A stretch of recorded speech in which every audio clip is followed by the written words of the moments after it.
Peter Connors. Thank you very much.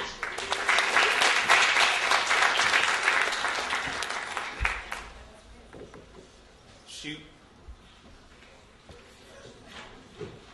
Kind of one question. I'll start out with this.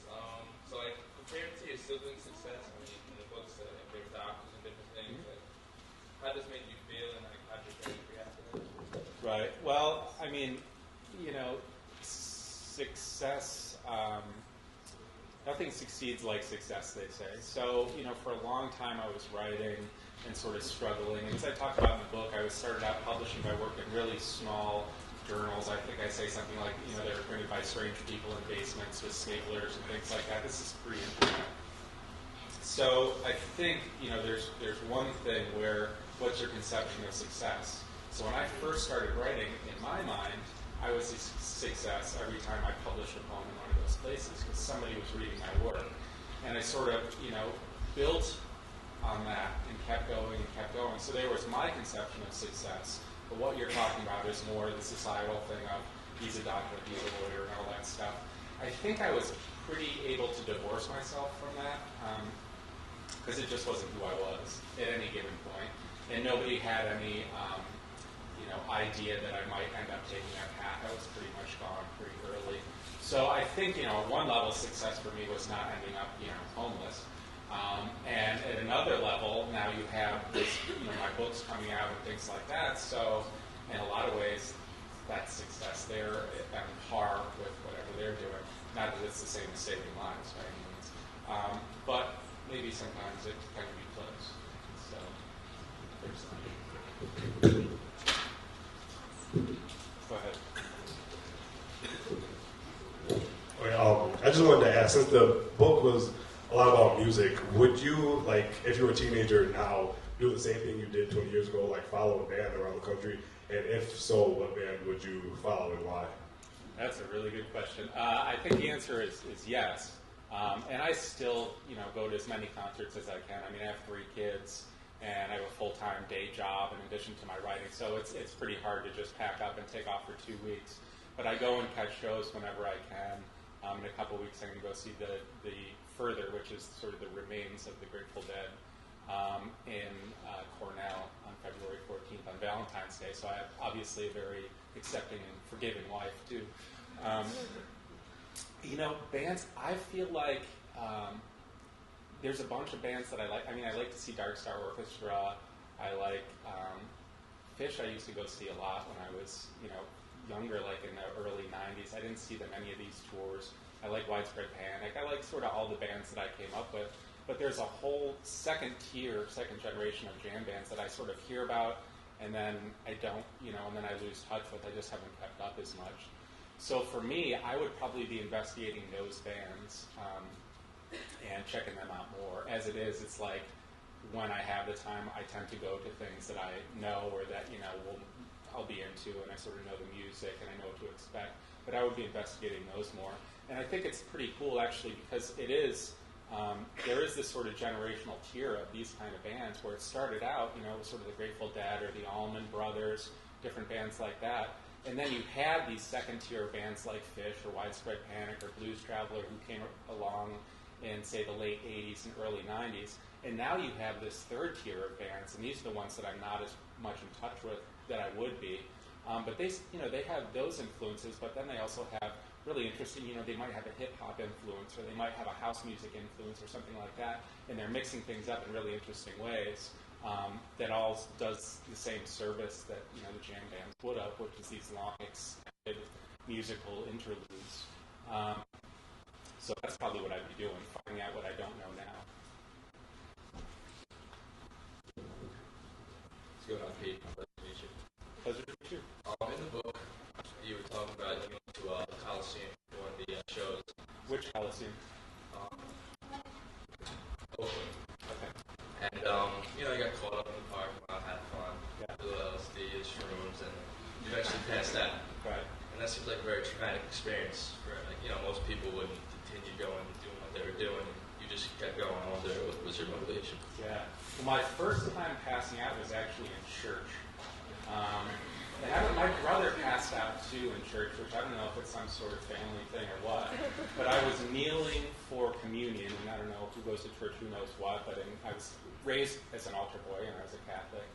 And so I was kneeling at communion, and I had my hands out, and the priest came down the line, and whatever happened, he handed me the wafer, and I went down. So I was not unfamiliar with passing out during sort of spiritual experiences. It wasn't fun, but at the same time, it was all so new and so different and so strange anyway that it almost seemed par for the course. It just, I understand what you're saying. It didn't traumatize me as much as later in the chapter having to ride the elevator up to the hotel room with my father. Now that was traumatic. So it was weird, but I mean it was all weird. And I was 17 years old, and I was all the way across the country, and I was immersed in this scene that was very strange to me, and also really intriguing and compelling. I regret it. I wish that hadn't happened, and I wish that I had kept better control of myself at that time, but that's not where my head was at. I was just going to take whatever came my way, and sometimes that's what happens. So, thanks. Hi. I just had a question. When you left college in 1989, you talked about how you go on tour for that summer. What was your parents' reaction, like their initial reaction? Because I know my parents would probably kill me and never let me leave the house again. But you talk about going back and how you do go back to school. But I was just wondering how your parents felt about that. Yeah. There wasn't any chance that I was going to stay where I was, in college. So, there's no way that I could say my parents were very happy or that they were like, yeah, definitely go see a bunch of Grateful Dead concerts. They just weren't.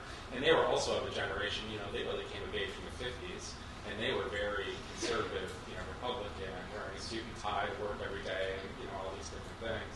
So it was completely, I might as well have said I'm going to go on a lunar mission to that. It probably didn't mean that much even because they didn't know what it was.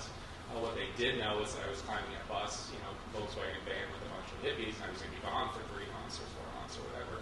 So that freaked them out, But I guess I didn't leave a lot of room for discussion.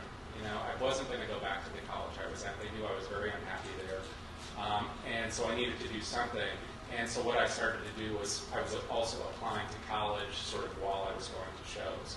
So I guess I was probably straddling things that way by saying, I'm not going to go back to the school that I was at, but I will go to another school. Oh, and by the way, maybe in the meantime I'll go travel around and do this. And I'm sure I had some good rap. I would have, had some sort of, life experience or whatever you tell your parents. I'm sure I had something good to tell them.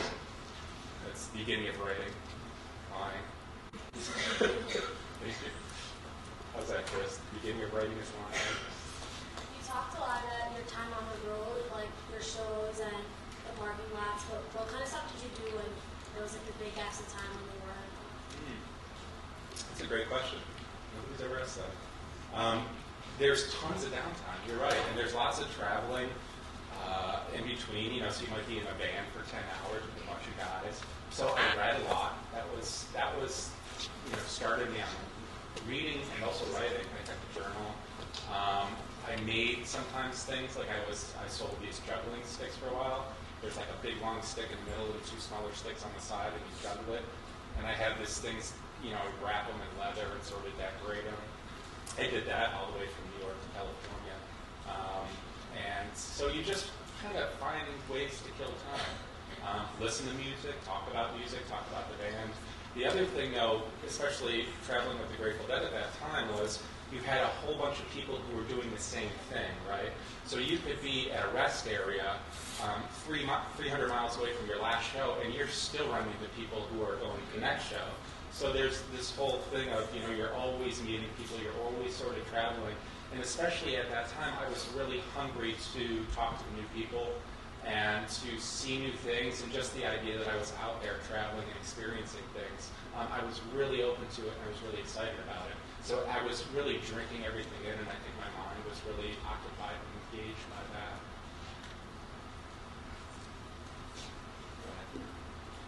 I was just wondering, since you spent so much time in your teenage and adult years, or adult, falling around doing drugs and missing, going in and out of school. And now since you've settled down, you have a family and kids, what would you do if one of your kids came up to you in a couple years and was like, Dad, I want to do what you did. I want to go follow this band around. Like, would you be apprehensive? Would you let them do it? Or would you say? I'd say you're 8. It's completely inappropriate. You don't even have a license. What would I say? I get asked this a lot, and at a certain point writing the book, I had to make a decision. It's interesting. People either ask, what do your parents think of the book? And I'm sure I just killed somebody's question. Or what do your kids think of the book? And my thing, with my parents, because I sort of, leaped over that hurdle a long time ago with them. We have a agreement. But with the kids, I really had to go, if I'm going to put this down on paper, then I have to accept the fact that at some point they're going to read it. And my thing was, if I'm going to put it down on paper, then I can't avoid any of those things that most people keep hidden, that I probably would have kept hidden if I didn't decide to write this book. So at a certain point, I just said, if I'm going to do it, I'm going to do it. I'm going to put it all out there, and that's going to open doors for discussions with them or situations with them that I'm going to have to deal with later as they get older. My kids are 8 and 6 and 2. So that's a long way of saying eventually it's going to come up, they're going to read the book, and maybe an issue like that's going to come up. You did it. I want to go to a concert now. I'm going to be gone for 3 months. You did it. What are you going to do? I think, the best thing that I can say now is that it's hard to know what your kids are going to be able to handle until they're confronted with these situations. I have 3 kids. I might say, maybe the middle one, I'd say, that's actually going to be a good thing for you to get out to see some things. You're pretty sheltered. Maybe you're going with some people that I trust, or whatever that might be. And maybe the older one, I would say, you're not going to be able to handle that, whatever. At the end of the day, if they're going to do it, they're going to do it. And that sort of goes back to what somebody asked me about my parents flipping out when I traveled and decided I was going to leave school or whatever. At the end of the day, what were they going to do? Lock me up? Are they going to put me in jail for going to concerts? Kids are going to do what they're going to do. And at a certain point, especially, if they're 18 years old, it's like, how are they going to stop you? Now, maybe there's ways, but I don't know. They're not going to stop me. So I assume my kids are going to be doing the same thing. We'll see.